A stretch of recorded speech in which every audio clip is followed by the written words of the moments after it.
মুই একটা কবিতা আবৃত্তি করব। কবিতার নাম হইছে কাড়াল চোর। কালু মোল্লার কাড়াল নেছে চোরে, বলা নাই কওয়া নাই, ধরছে আইয়া মোরে।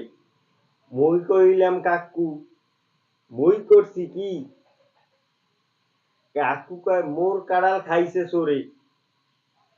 সেই সময় বিয়েল্লে খাওয়া তোর বন্ধু আব্বাইসের দেখছি কাঁঠাল গাছের নিচে ঘোরে।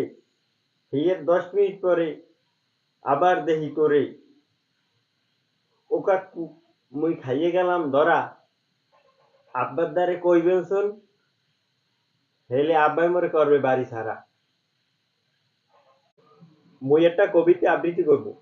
কবিতার নাম হইছে কাঁড়াল চোর। কালু মোল্লার কাঁড়াল নেছে চোরে, বলা নাই কওয়া নাই, ধরছে আইয়া মোরে।